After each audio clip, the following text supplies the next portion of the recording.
The F-14 was considered by far the most capable fighter in the Iran-Iraq War, which was waged between 1980 and 1988, and saw an estimated 160 Iraq fighters shot down by Iranian Tomcats, with only 3 F-14s lost in return. The Tomcat was the only fourth-generation fighter to take part in the conflict, and other than a small number of elite Iraqi MiG-25 interceptors, it could very comfortably outperform all Iraqi aircraft in air-to-air combat. One notable incident which saw the F-14 demonstrate the advanced capabilities of its M54 Phoenix missiles was in the war's first year, on January 7, 1981, when a Tomcat flying under the newly formed Iranian Revolutionary Air Force engaged Iraqi MiG-23 fighters at range. The fighter was patrolling Iran's oil-rich Kark region. With the country's lack of airborne early warning aircraft or modern land-based air defense systems leaving the F-14 as the only reliable means of protecting its airspace, the lone F-14 was altered to the presence of a single Iraqi fighter reportedly on a strike mission against targets in Kark, and quickly climbed to high altitude, activated its AUG-9 radar, and prepared to target the air.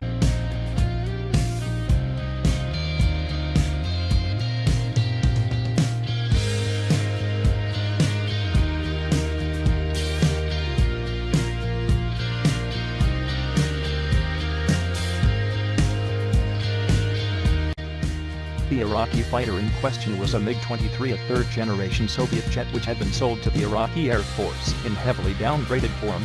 The fighter was the fastest to take part in the Iran-Iraq War, and could operate at high altitudes. While it was considered more than a match for the F-40 and F-5E fighters which formed the bulk of the Iranian fleet, its much smaller radar and relatively short engagement range of just 30 km and was never a match for the F-14.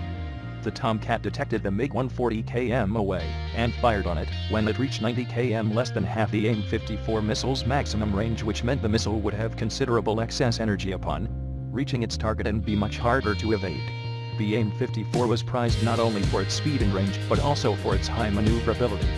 Powerful radar and large payload of 61 kg, over triple that of the AIM-120 missiles carried by American fighters today.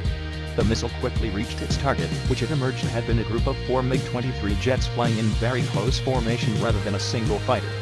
The Iraqi fighters apparently did not take evasive maneuvers, likely because they lacked a viable missile warning system which could detect fire and forget missile attacks. And the explosion was sufficient to destroy 3 aircraft and damage a 4th. The F-14 would gain a dangerous rep.